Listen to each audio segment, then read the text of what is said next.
Welcome to Roanoke County Business Partners. On today's show, we learn about the new Institute for Entrepreneurial Learning at Hollins University.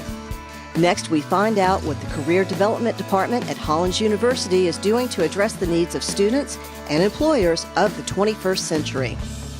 Lastly, we get an update on how the Gauntlet Business Program and competition is going now that it is well underway.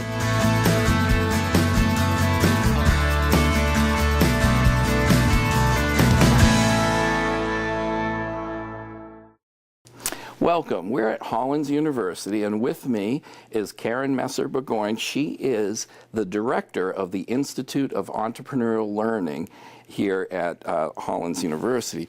Now, Karen, thank you for joining us today. What exactly is this institute? It's a long title. What is it, and why did Hollins decide to create this institute? Sure.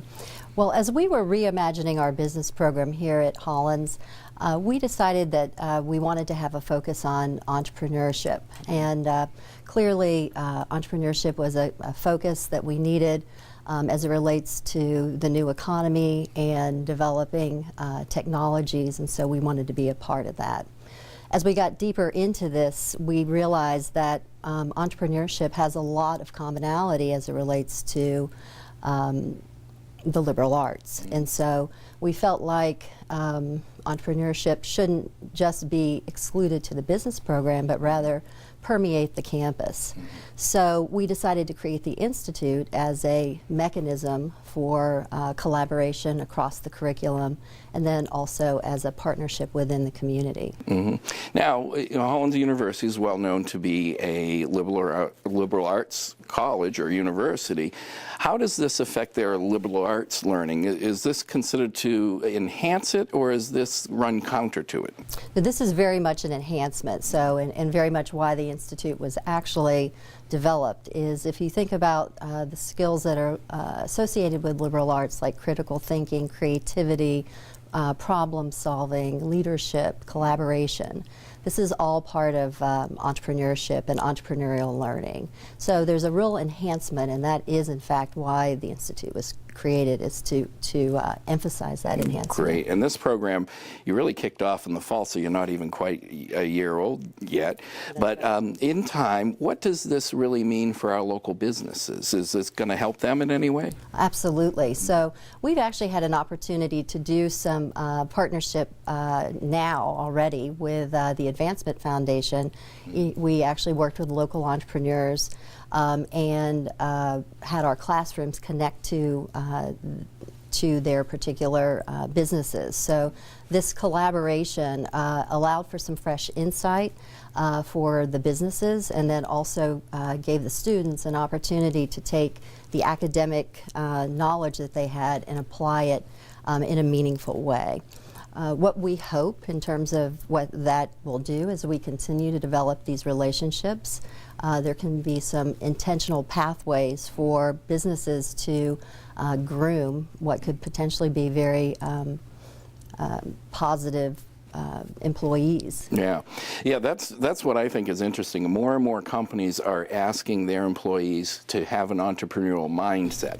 Right. You know, not all of us are entrepreneurs. So what's great about this is you can have somebody who has no intention of being an entrepreneur, starting their own business, but because they develop this mindset, it makes them even more valuable to if they work at a large corporation or a small business or what have you. Absolutely. So as we think about entrepreneurship, we can also think about intrapreneurship, which is in fact coming in and reimagining maybe structures within a larger corporate setting where we could use that mindset to help problem solving and that type of thing. Okay. Well, thank you for joining us today. I think we've learned a lot. I think we're going to learn even more. I'd like to come back in another year or so and Absolutely. see where things stand. And thank you for joining us. If you would like to learn more about this institute, more about Hollins University, and maybe you've got a business that would like to get involved with students here or to get the benefit of learning from the students or the Institute, just go to the website at the bottom of the screen or the email address at the bottom of the screen, or feel free to call the number at the bottom of the screen. So thank you for joining us today, and Karen, thank you. Thank you. The Roanoke County Economic Development Department, in partnership with the City of Roanoke Economic Development Department, organizes a wide variety of free workshops for businesses and entrepreneurs. Whether you have a new business idea or have been in business for years, there is sure to be a workshop that matches your needs. Workshops include, but are not limited to, marketing, finance, apprenticeship programs, cybersecurity, programs to cut your business's electric bill, entrepreneurship, and much more. If you would like to learn more, please contact Jay Brinchick at 540-772-2070 or email jbrinchick@roanokecountyva.gov. Welcome. I'm with Karen Cardozo. She is the Executive Director of Career Development at Hollins University. Karen, thank you for joining me today. It's my pleasure. Now, Karen, a lot of people have gone to college, so they've got a pretty good idea, or they think they have a pretty good idea of what career development services is. You know, they get a little help with their resume and maybe taught to how to dress for an interview and that type of thing. But I think things have changed and evolved over time. What's new or different that you're doing? Yes. Boy, have they changed, right? The number one thing with this generation is how many job changes they're going to have ahead of them. So to prepare them for this disruptive change of the future, the number one thing we're teaching them now is a growth mindset. How to respond when things are difficult. We don't want them to say, this is too hard, I give up. We want them to say, where can I get help? And what could I do differently? Right. That's how they're going to have to think about their career over time, how to keep adapting. So we're showing them the big picture through these concepts. We're teaching them design thinking. There's a great book, Designing Your Life, by Stanford professors, that gets them to think entrepreneurially about their own lives. Their careers are the startups. They're going to be inventing their own future. That's very different from walking into an office and saying, I'm picking my career now and here's what I'm going to do for 20 years. Right. We know they won't have that. Right. I think when I went through college, you did a resume and you went and you asked for a job type of thing and hoped that they laid the path out for you. And now it's not much gonna different. Happen. So how does this relate to you know, their liberal arts education? I know this is a liberal arts school, and sometimes there's always debate. You know, we're not here to get them jobs. We're here to teach them. So how does this affect their liberal arts? So I'm working really closely with faculty on this who are really on board and understanding that our number one challenge now is to teach our students how to name and claim the skills and competencies they got here. And that's because a recent statistic I saw was maybe only 30% of the workforce right now is working directly in a field tied to their undergraduate major. We know that. That fits with the process of change. So we want students, you know, we use the NACE 8, which are the top 8 competencies that employers have named: critical thinking, communication skills, problem solving, cross-cultural fluency. And we're making sure that students and faculty and work study supervisors at Hollins are all using that same language and assigning projects and experiences for students to get better at those competencies. And so what are you guys doing to help? Now, of course, there's career fairs and things, but how are you trying to connect students and businesses, and how does this benefit the benefits? Well, thankfully, we have a long history here at Hollins of internships and other forms of experiential learning, including a number of faculty who do community-based research projects. So they'll take their whole class downtown. If you're a business or an organization that's got a problem that you're trying to solve, maybe one of our faculty and courses will come and assist you with that, provide the research, provide the problem solving. So we've got a strong culture here of sending people out into the community. And I think under our new president, Parina Lawrence, we are so committed to growing our regional partnerships. One of the things that differentiates Hollins from a lot of other small liberal arts colleges is we've got Roanoke and the Roanoke region in our backyard. We want to break down this bubble, of the ivory tower and have this fluid travel between the campus and the community. I think that's extremely welcome in the community. We've always loved having Hollins University in the community. So one of the things that I've noticed in walking around this campus is it's really become quite diverse. It's a different university than it was even just 5 years ago. Yes, absolutely. So can you explain a little bit? And I think that is going to be one of the biggest benefits or contributions to sending our students out into the community as interns, as researchers. not only are we an undergraduate college of women, but our newest class is almost 40% racial and ethnic diversity from around the world, actually. We're growing with our international student population. So I think our overall numbers are around 30% racial and ethnic diversity. And I can't stress how important that is for bringing different perspectives and life experiences. When you're problem solving and thinking of who your market is, you know, our students can really look at things from a lot of different angles now. It makes the classroom so much richer. Yeah, it's exciting. This is a great talent base for if you're looking for somebody from outside of the Roanoke area, outside of the country, for some of their creativity and their thinking. Now, what I think is fantastic is the fact that you're really plugging in with businesses more and more and more. So if you would like to learn more about career development here at Hollins University, if you're a business and you'd like to hire an intern, or if you have some kind of project you'd like to do, a community-based project, you can go to the website, the email address, and the phone number at the bottom of the screen, and just reach out, and Hollins University is here to get more and more involved within the community. So thank you for joining us. Thank you. Introducing lynda.com. Lynda.com is available for free to anyone with a Roanoke County Public Library card. Train your workforce, pursue career goals, learn in-demand job skills, or learn a new hobby. This resource is perfect for individuals, small businesses, and large corporations looking for free, effective, and convenient learning opportunities. Sign up today for unlimited learning and expert-led training. If you already have a library card, you may register to use lynda.com from any computer by visiting Roanoke County Public Library's website and clicking on the lynda.com link. If you need a library card to get started, stop by any Roanoke County Public Library location. Welcome. We're with Annette Patterson. She's the founder and president of the Advancement Foundation. Now, the Advancement Foundation has a number of programs, and one of them is that they run the Hive, which is a business incubator in downtown Vinton. And through the Hive, they also have the Gauntlet, which is a business program. It's a business plan program and competition.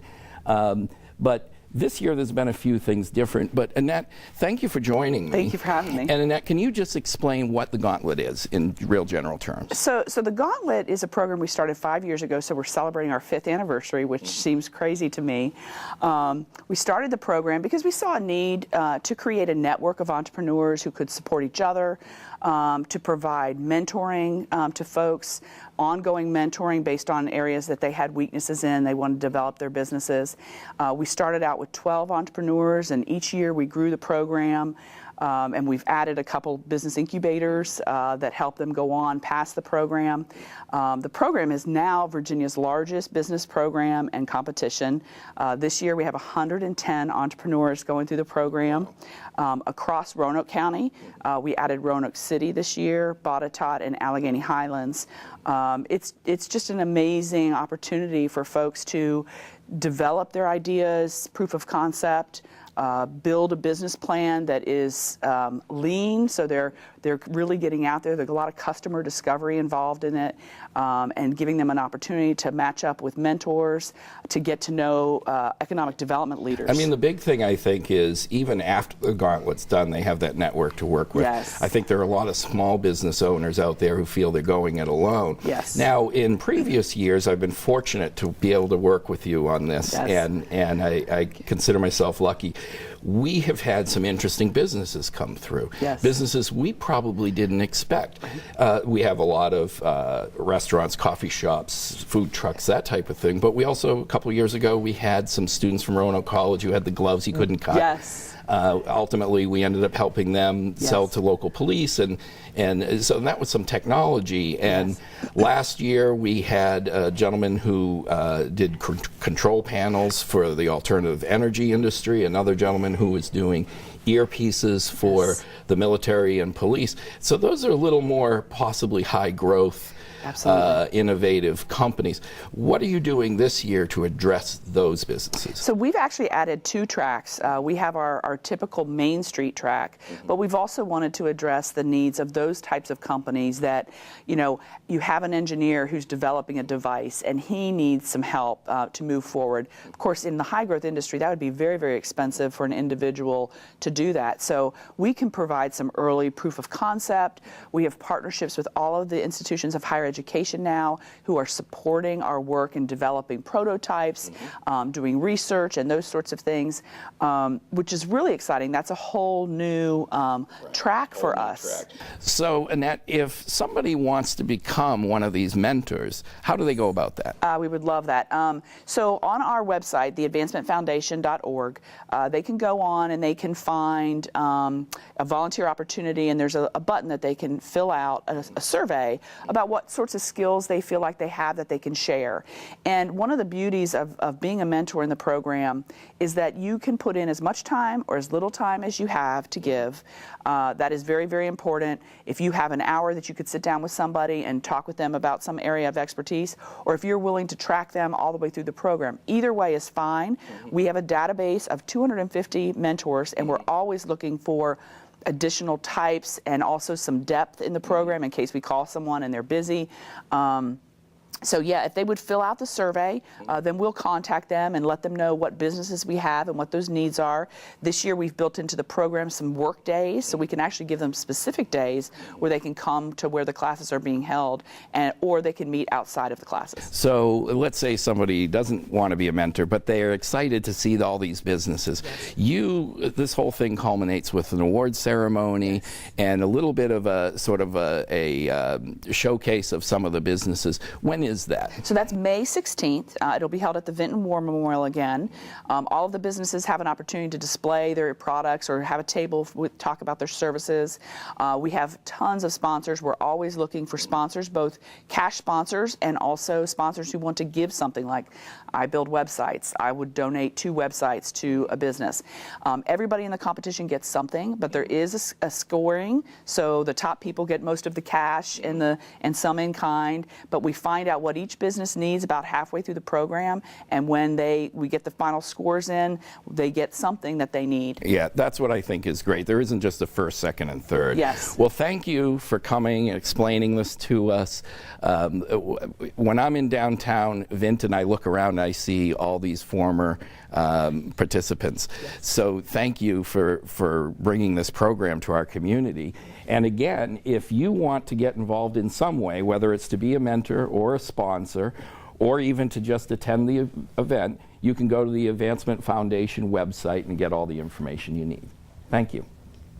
Thank you for joining us for Roanoke County Business Partners. If you have any questions about this show, want to start a business, or need business assistance, please contact the Roanoke County Economic Development Office at 540-772-2069 or email jbrenchick@roanokecountyva.gov, and you can always visit our website at yesroanoke.org.